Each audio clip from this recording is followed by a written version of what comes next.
Secara historis, Kekaisaran Persia pernah menguasai dunia.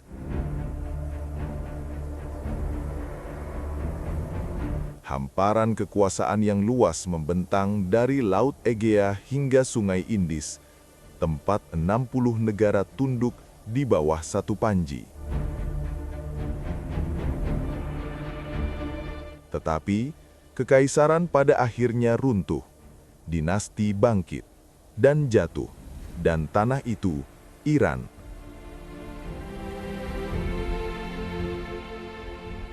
Melalui ribuan tahun penaklukan, pembentukan ulang, dan penggantian nama, tanah ini tidak pernah berhenti menjadi pusat kekuatan yang jauh lebih besar dari dirinya sendiri.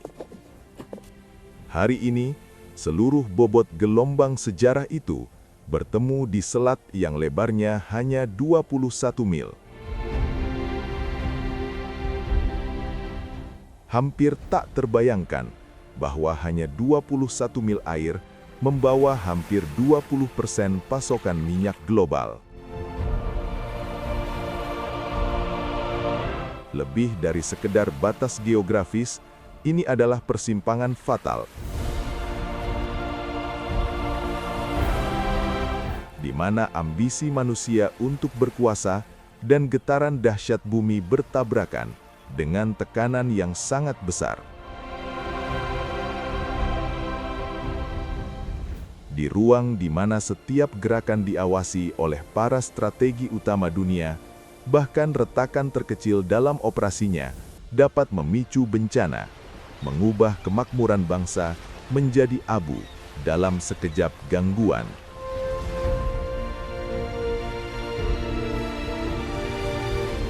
Mereka menyebutnya urat nadi kemanusiaan.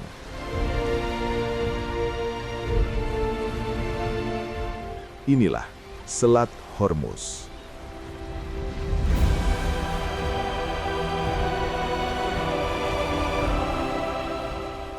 Terletak 5 mil dari pantai Bandar Abbas, di ambang Selat Hormuz.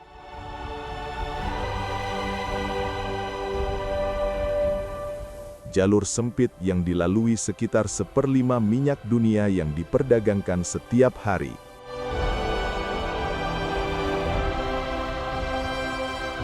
Pulau Hormuz memiliki geografi yang menjadikannya salah satu tempat paling strategis dan secara geologis paling surreal di bumi.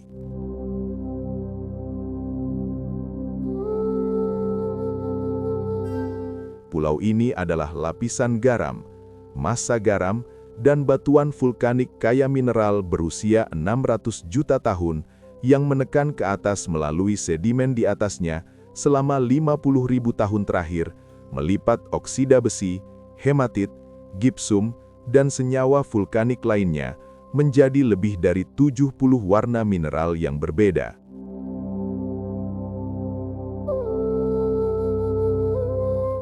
Tebing merah tua, pantai hitam keperakan yang terbentuk dari kristal hematit. Dinding ngarai ungu dan dasar sungai keemasan yang terukir kering sejak sebelum sejarah tercatat.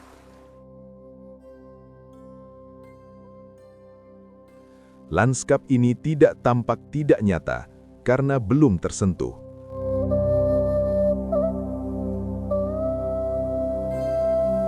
Lanskap ini tampak tidak nyata karena kekuatan yang membangunnya masih aktif, masih membentuk kembali permukaan yang telah dipilih oleh 3.000 orang untuk disebut sebagai rumah. Bagi penduduk di sana, yang sebagian besar adalah nelayan Sunni, yang dialeknya mengandung jejak bahasa Portugis, Arab, Hindi, dan Belanda, yang diserap selama berabad-abad di bawah pendudukan yang bersaing, geologinya bukanlah tontonan, melainkan material sehari-hari.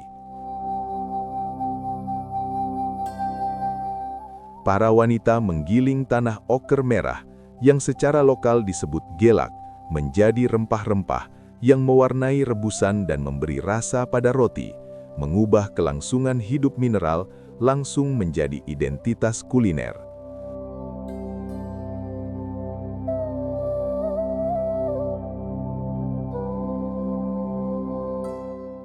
Benteng Portugis yang dibangun dari batu merah yang sama pada tahun 1507 masih berdiri di pantai utara.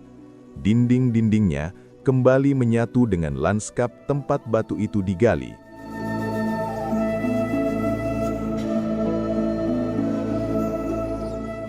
Seolah-olah pulau itu selalu dalam proses merebut kembali apa yang coba dipertahankan oleh kekaisaran.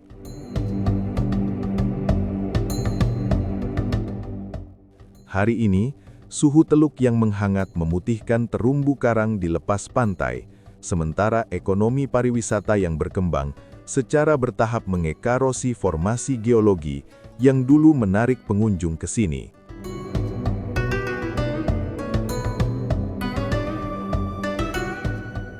Sebuah kontradiksi yang selalu dipahami Hormuz. Apa yang layak dilestarikan justru adalah apa yang menolak untuk diam.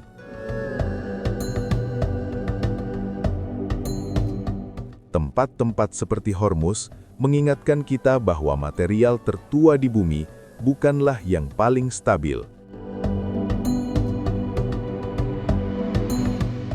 Dan bahwa komunitas yang belajar hidup dengannya memahami sesuatu tentang ketidakabadian yang baru mulai dipahami oleh seluruh dunia.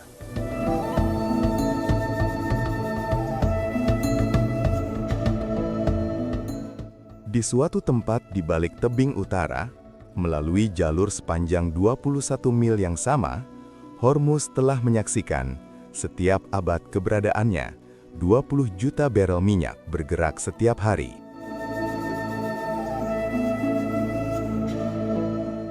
Volume kekayaan yang diekstraksi begitu besar sehingga transitnya mendefinisikan arsitektur geopolitik seluruh Timur Tengah modern. Dan dari mana pulau ini, yang terletak tepat di tengah transit tersebut, tidak menerima apapun, kecuali pemandangan.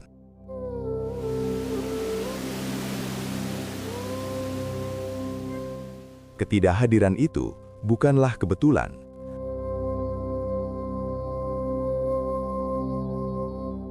Lapisan garam yang sama, yang melipat 70 nuansa warna mineral ke permukaan, juga telah menyenuhkan tanah dan air tanah, hingga titik ketidakgunaan biologis total. Artinya, setiap liter air minum tiba melalui kapal atau pabrik desalinasi. Sebuah ketergantungan struktural yang berfungsi sebagai beban permanen pada tindakan hidup di sini. Beban yang tidak pernah dibatalkan oleh tontonan geologis apapun. Para nelayan yang bekerja di perairan pesisir ini sebelum matahari terbit memahami aritmatika kedua. Lanskap tidak beriklan.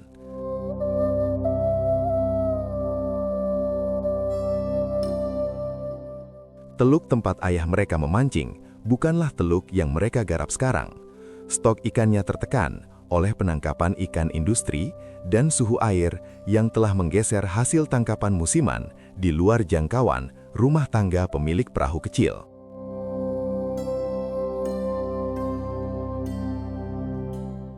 Oker merah, gelak yang sama, yang digiling menjadi bahan masakan sebelum fajar,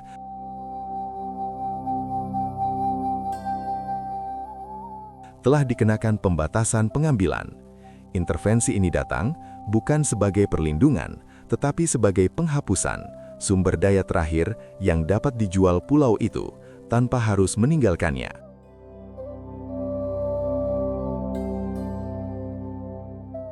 Pada pertengahan musim panas, populasi turun hampir setengahnya, bukan karena pariwisata, tetapi karena penduduk usia kerja telah pergi untuk mencari upah yang tidak dapat dihasilkan pulau itu.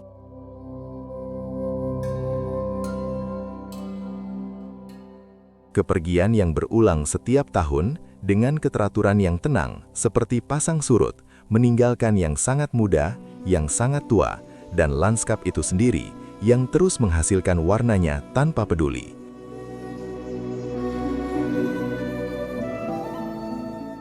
tidak membutuhkan apapun dari siapapun, seperti yang telah terjadi selama 600 juta tahun.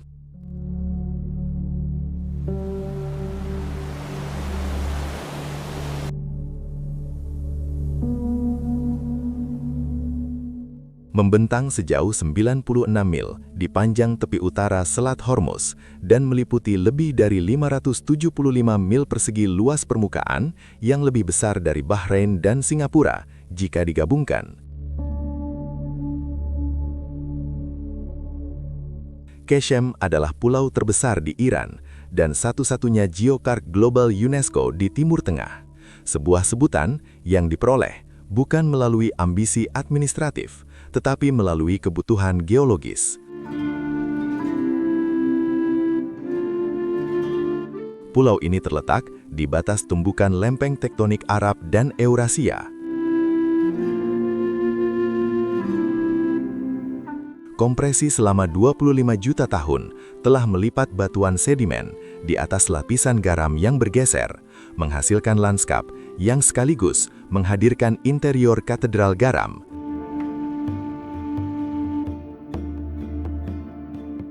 Sebuah ngarai yang diukir dengan sumur air kuno.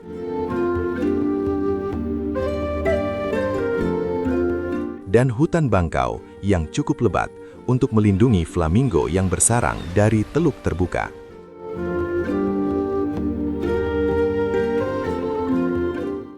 Gua Garam Namaqdan, gua garam terpanjang di bumi, dengan panjang lebih dari 4 mil. Pulau ini terbentuk di dalam kubah garam yang jalannya mencapai 12 mil di bawah permukaan, dan bagian dalamnya yang kristalin, berwarna merah putih kobalt, mengandung formasi yang lebih tua dari periode Kambrium, lebih tua dari sebagian besar kehidupan di darat itu sendiri. Bagi 148.000 orang yang tinggal di Qeshm, lanskap bukanlah pameran geologi, tetapi fondasi kehidupan kerja.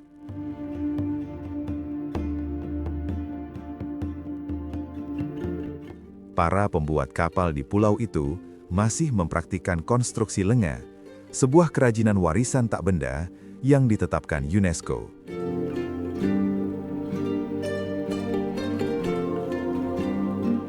Di mana kapal kayu yang berlayar di laut lepas dirakit sepenuhnya dari ingatan. Tanpa cetak biru, menggunakan teknik yang diturunkan dari generasi ke generasi. Pelaut yang pernah menghubungkan pantai ini ke India, Afrika Timur, dan Cina, dialek Bandari yang digunakan di sini membawa jejak kosakata dari Portugis, Arab, Hindi, dan Swahili. Setiap lapisan diendapkan oleh abad kontak maritim yang berbeda.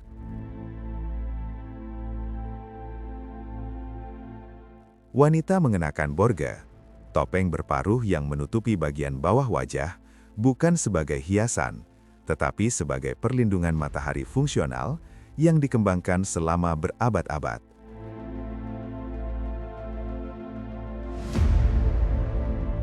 Bekerja di perairan terbuka, di lingkungan di mana paparan UV dan angin garam merupakan kondisi pekerjaan yang konstan.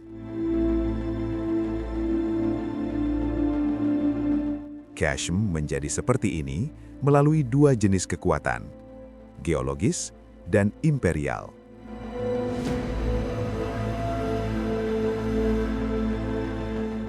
Posisi pulau ini di titik pertemuan dua ekosistem laut, Teluk Persia dan Laut Oman, menjadikannya target bagi setiap kekuatan yang memahami apa yang dikendalikan oleh selat tersebut.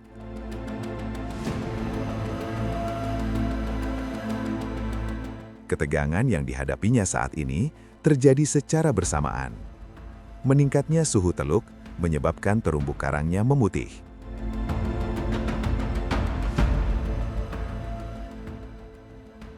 Infrastruktur pariwisata membebani taman geologi yang status perlindungannya bergantung pada intervensi minimal. Dan industri fotografi perlahan-lahan kehilangan generasi pembangun berikutnya karena pekerjaan berpindah ke daratan utama.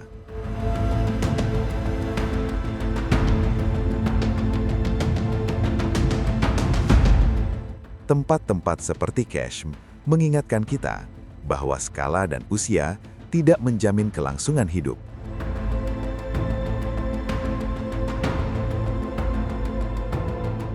Dan bahwa catatan waktu geologis yang paling lengkap seringkali paling rapuh jika dibandingkan dengan laju satu generasi manusia.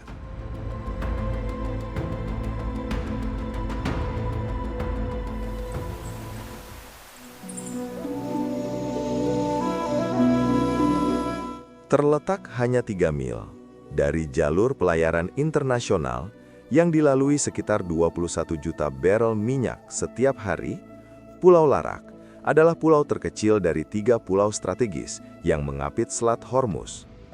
Lebih kecil dari Hormuz, lebih tenang dari Cache, dan cukup dekat dengan jalur tanker utama, sehingga posisinya yang tinggi berfungsi sebagai platform pengamatan alami di atas salah satu jalur air paling penting secara ekonomi di planet ini.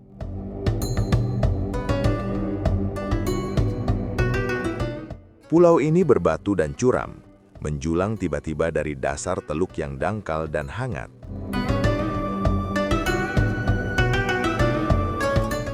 Garis pantainya menurun ke perairan yang menyimpan panas khatulistiwa cukup lama setiap tahunnya untuk menghasilkan salah satu fenomena alam paling membingungkan di selat tersebut, yaitu bioluminesensi.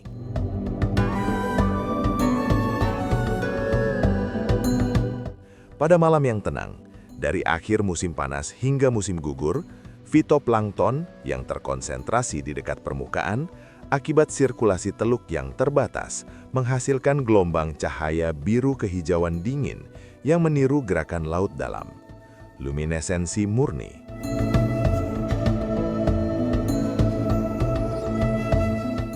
Sebuah pantai yang menghasilkan penerangannya sendiri tanpa masukan dari jaringan listrik atau dari bulan.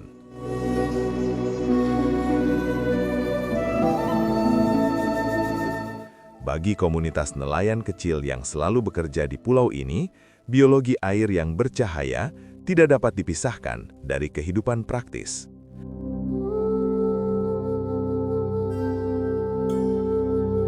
Kepadatan bioluminesensi berkorelasi dengan kondisi tenang dan hangat yang juga memusatkan kawanan ikan yang menjadi andalan kapal penangkap ikan malam, menjadikan cahaya tersebut sebagai tontonan sekaligus sinyal.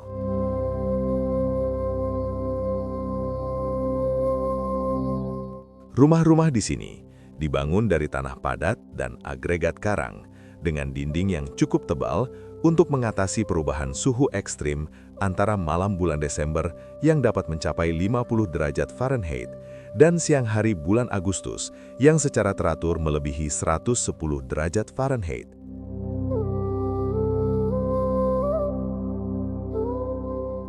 Kisaran suhu yang membutuhkan respons arsitektur, bukan pengendalian iklim mekanis.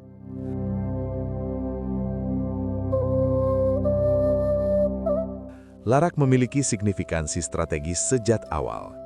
Peta navigasi Portugis dari abad ke-16 mengidentifikasinya sebagai titik persinggahan bagi kapal yang menyeberang dari Hormuz ke Muscat.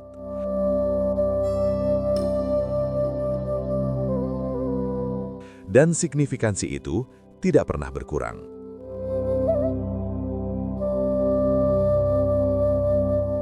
Saat ini, kedekatannya dengan infrastruktur strategis yang sensitif membatasi pembangunan dan pariwisata.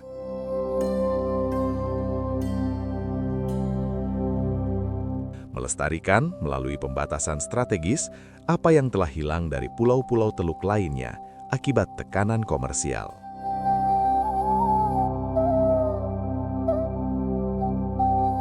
Terumbu karangnya sebagian besar tetap utuh. Kepadatan bioluminesensinya tidak terganggu oleh polusi cahaya pantai, dan komunitas nelayannya terus beroperasi dalam batasan yang ditetapkan bukan hanya oleh tradisi, tetapi oleh logika geopolitik yang sama, yang selalu menentukan siapa yang diizinkan untuk mendekati pantai ini.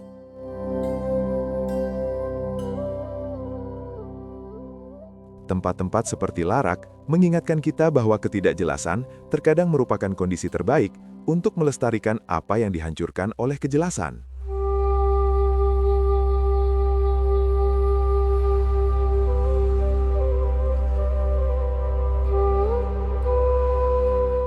Terpisah dari pantai selatan Keshem hanya oleh 1,2 mil perairan teluk.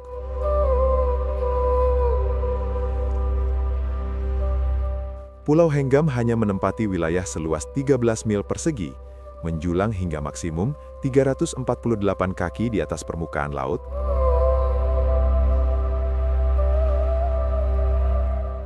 dan tidak memiliki jalan beraspal, tidak ada hotel, dan kurang dari 650 penduduk tetap.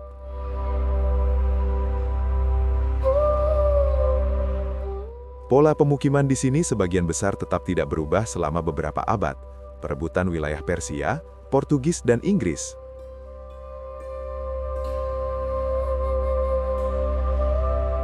Yang membuat Henggam secara geologis berbeda di dalam Kepulauan Hormuz adalah perimeter pantainya sepanjang 31 mil, di mana endapan mineral filisilat di pasir menangkap dan menyebarkan sinar matahari dengan intensitas yang cukup, sehingga pantai tampak metalik saat air surut, perak, dan kemudian hampir putih saat sudut cahaya berubah. Permukaan yang tampak buatan, bukan geologis.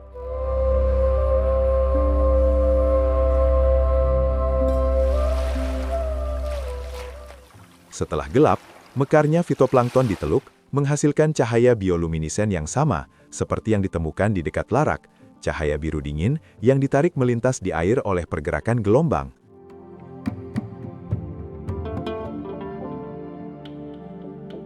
Bagi para nelayan dan rumah tangga pengrajin di Henggam, adaptasi terhadap lingkungan ini telah menghasilkan ekonomi budaya yang spesifik.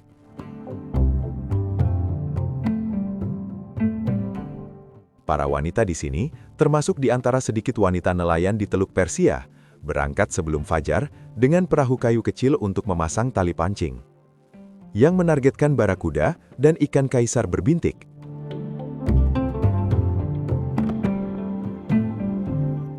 Sementara itu, para pengrajin di tepi pantai mengubah limbah cangkang menjadi perhiasan yang dijual melalui salah satu pasar pulau tradisional di Teluk.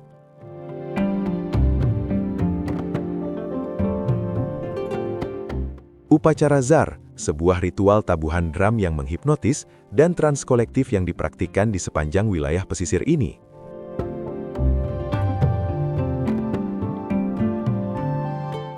Praktik ini masih dilakukan di sini sebagai metode kalibrasi psikologis kolektif dalam kondisi isolasi dan tekanan lingkungan.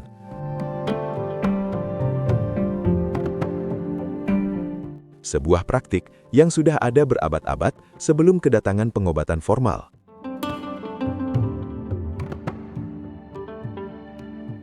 Tekanan kontemporer yang dihadapi Henggam bersifat ekologis.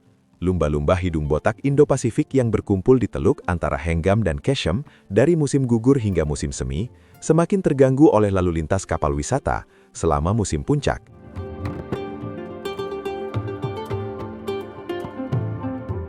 Pola ini berkorelasi dengan penurunan frekuensi pendekatan permukaan.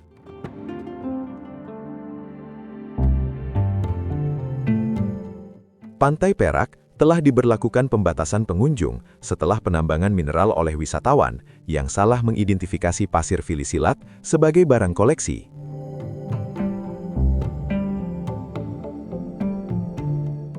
Tempat-tempat seperti Henggam mengingatkan kita bahwa arsip ekologis yang paling tepat seringkali dipegang oleh komunitas yang terlalu kecil untuk muncul di sebagian besar peta, namun terlalu tertanam dalam lingkungannya untuk digantikan oleh apapun yang datang setelahnya.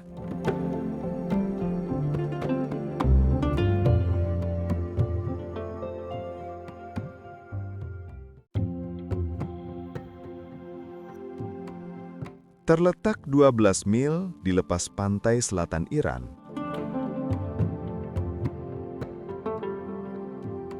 Pulau Kish adalah pulau karang yang hampir elips, seluas 35 mil persegi, dengan ketinggian rata-rata yang hampir tidak lebih tinggi dari permukaan laut Teluk, dan iklim yang ditentukan oleh satu realitas utama.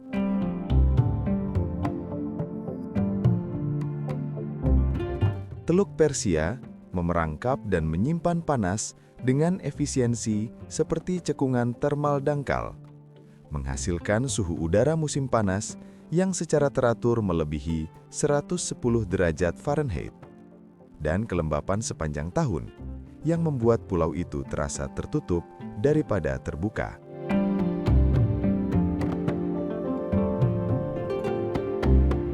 Lanskap air Pirus yang cemerlang dan pasir karang putih tulang berada di dalam kondisi atmosfer yang lebih menyerupai rumah kaca daripada garis pantai.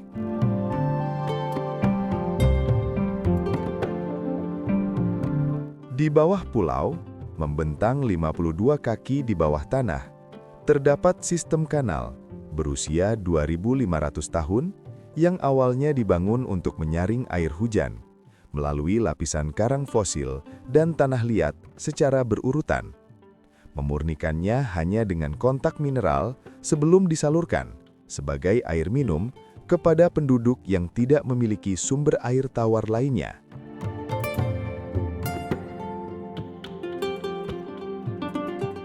Langit-langit saluran bawah tanah ini terdiri dari material terumbu karang fosil yang berusia antara 53 hingga 570 juta tahun.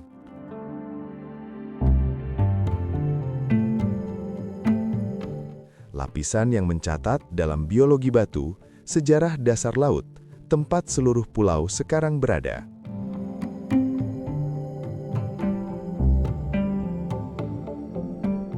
Orang-orang yang membangun kanal tersebut memahami prinsip teknik yang direproduksi oleh pabrik desalinasi modern dengan biaya energi yang sangat besar.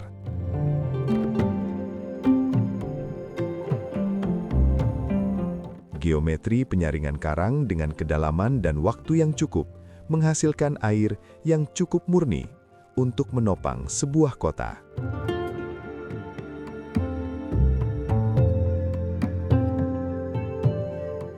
Di atas infrastruktur bawah tanah itu, serangkaian peradaban membangun dan meninggalkan Harerer.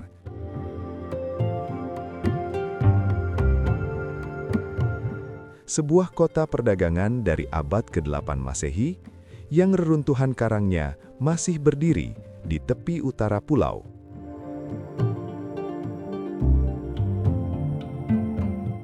Dan kemudian membangun kembali kehidupan komersial. Sepenuhnya yang terakhir pada tahun 1992, ketika Kish ditetapkan sebagai zona perdagangan bebas pertama Iran.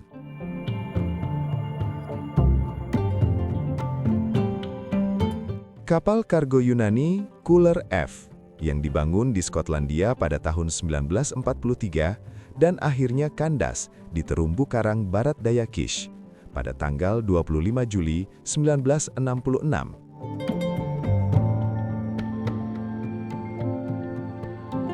Belum dipindahkan sejak itu.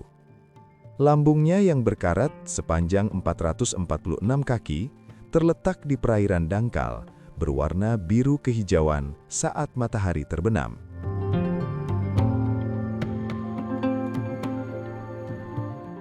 Sebuah struktur yang tergantung pada cahaya tampak seperti sisa-sisa kekaisaran atau awal dari terumbu karang. Ketegangan yang kini dihadapi Kish adalah antara dua lapisan identitasnya sendiri.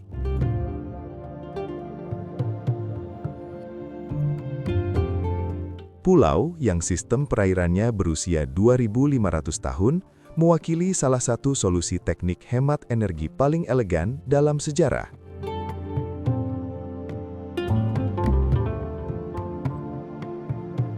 Dan zona perdagangan bebas yang menerima 12 juta pengunjung setiap tahunnya, masing-masing datang dengan tuntutan yang tidak pernah dirancang untuk diakomodasi oleh sistem tersebut.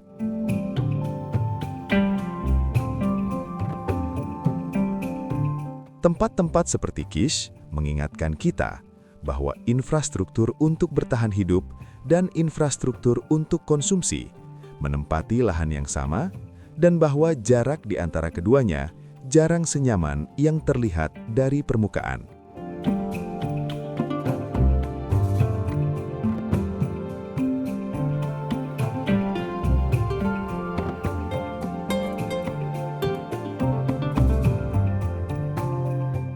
Terletak 112 mil di sebelah barat Bandar Abbas, di Teluk Persia yang terbuka, cukup jauh dari Selat Hormuz untuk menghindari kepadatan institusionalnya.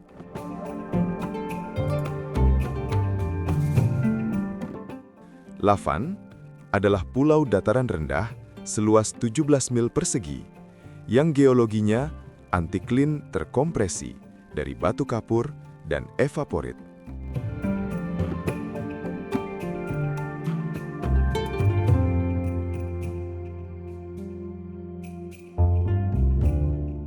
Menempatkannya tepat di atas beberapa reservoir hidrokarbon paling produktif di Teluk.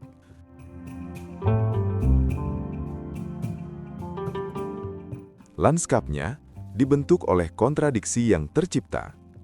Gazel Cingkara bergerak bebas di sepanjang pantai pasir Karang Pucat, di samping tangki penampungan pipa dan infrastruktur operasi penyulingan minyak lepas pantai Iran.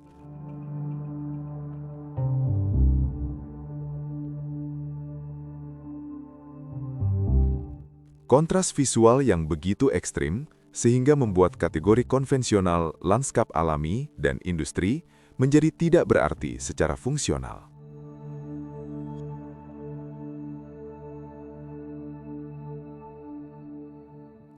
Teluk di sini cukup hangat, hampir sepanjang tahun, untuk mendukung sistem terumbu karang yang berada tepat di sebelah saluran pembuangan Laut Kilang.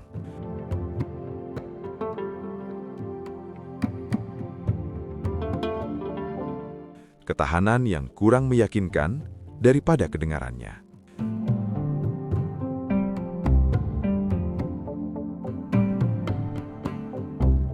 Bagi komunitas yang mendiami Lavan, sebelum ekonomi minyak menentukan fungsinya, pulau itu adalah sesuatu yang sama sekali berbeda.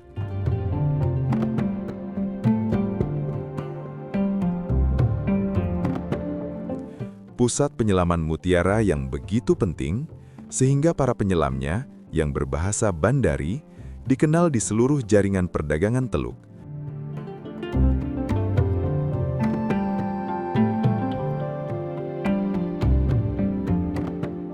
Karena kapasitas paru-paru mereka dan kemampuan mereka untuk membaca topografi dasar laut tanpa instrumen.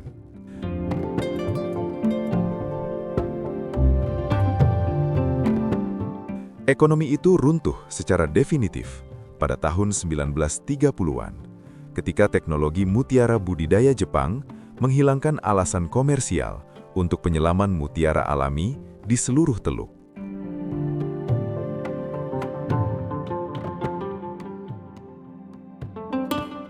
Dan apa yang menggantikannya, di Lavan khususnya, bukanlah transisi, tetapi substitusi. Posisi geografis yang sama dan akses air dalam yang sama dialihkan sepenuhnya ke logika ekstraksi minyak lepas pantai.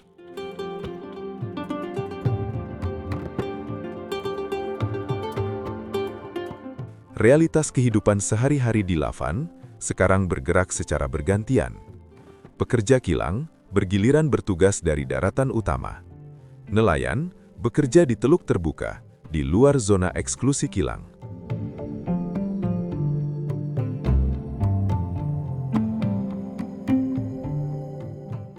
Dan generasi tua yang semakin berkurang, yang pengetahuan lisan mereka tentang ladang mutiara tidak memiliki wadah kelembagaan dan tidak memiliki aplikasi pasar.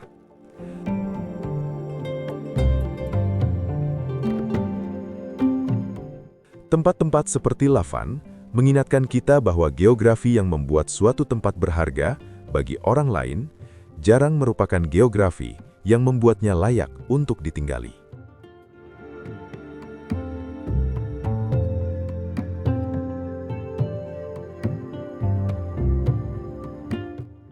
Terletak di Teluk Persia bagian timur, di Provinsi Hormozgan,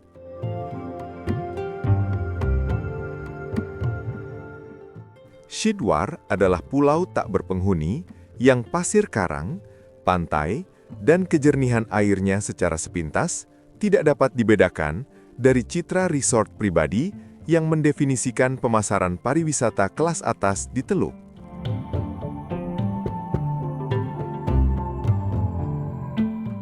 Kecuali bahwa Chitwar tidak memiliki resort, tidak memiliki dermaga, tidak memiliki infrastruktur penginapan, dan tidak ada komunitas manusia.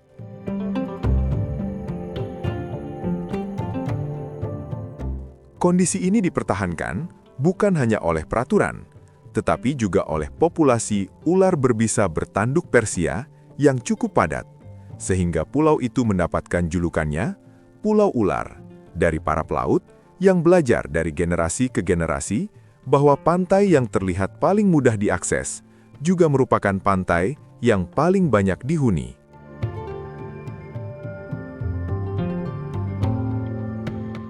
Ular-ular berbisa tersebut tidak agresif, tetapi jumlahnya cukup banyak, dan pulau itu cukup kecil, sehingga pendaratan tanpa persiapan profesional secara langsung berarti resiko digigit.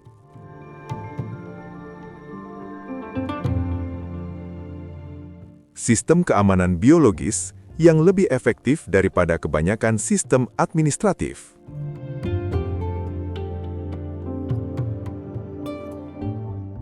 Pertahanan biologis itulah yang melestarikan kondisi ekologis yang menjadikan Chitwar penting secara internasional.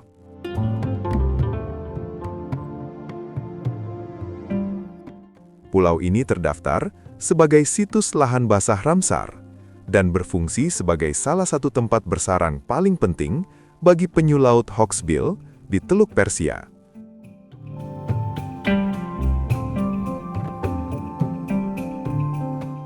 Spesies yang terdaftar sebagai sangat terancam punah secara global, yang keberhasilan bersarangnya bergantung secara khusus pada akses pantai yang tidak terganggu selama musim bertelur.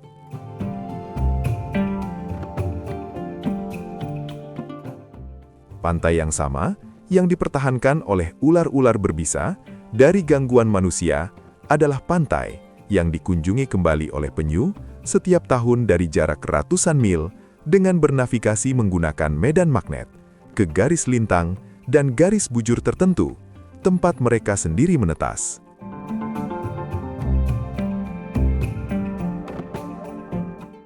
Kesetiaan pada asal-usul yang mengharuskan lokasi peneluran tetap tidak berubah secara struktural selama beberapa dekade.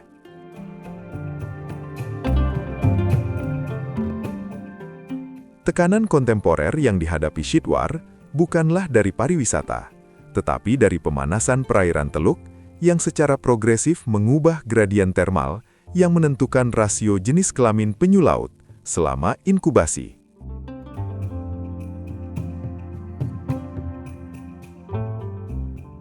Seiring kenaikan suhu teluk, proporsi tukik betina meningkat.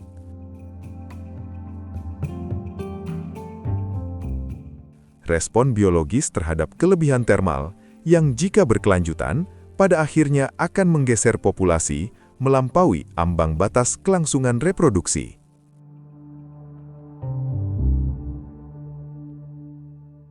Tempat-tempat seperti Chitwar mengingatkan kita bahwa bentuk konservasi yang paling efektif adalah yang tidak memerlukan keputusan manusia untuk dimulai. Dan bahwa masa depan yang paling berbahaya dimiliki oleh tempat-tempat yang tidak pernah kita duga perlu dikelola.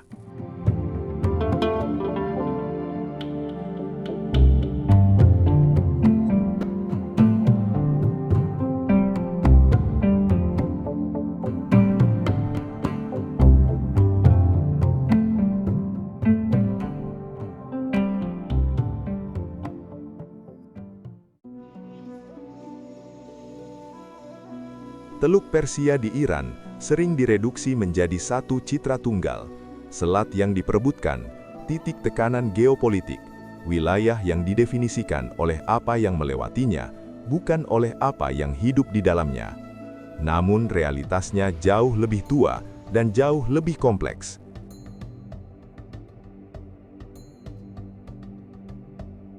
Sebuah peradaban yang dibangun selama ribuan tahun di atas kubah garam dan karang fosil, di teluk bioluminesen dan tanah mineral, di kapal kayu yang dibangun dari ingatan, dan sungai bawah tanah yang disaring melalui batu, di atas koeksistensi antara infrastruktur industri dan kerapuhan ekologis.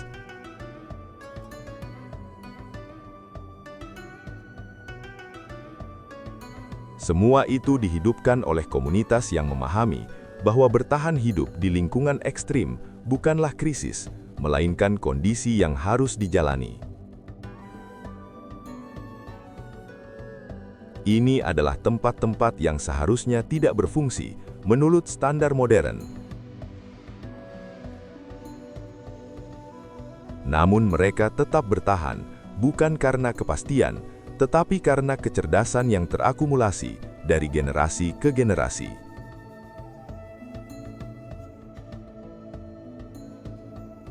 Ketika tekanan iklim meningkat, ketika badan air menjadi asin, ketika terumbu karang memutih, ketika seluruh ekosistem berubah lebih cepat daripada kemampuan adaptasi, pulau-pulau ini tidak lagi tampak sebagai anomali, melainkan sebagai gambaran awal dari masa depan yang datang perlahan namun tak terhindarkan. Apa yang telah diketahui Teluk Persia tentang hidup di ambang batas? Apa yang telah diketahui Hormuz tentang bertahan dari tekanan? Semua ini bukan lagi pengetahuan lokal. Ini bukan akhir dari cerita. Ini adalah tempat di mana cerita itu selalu dimulai. Iran yang tidak nyata. Terima kasih telah menonton dan sampai jumpa.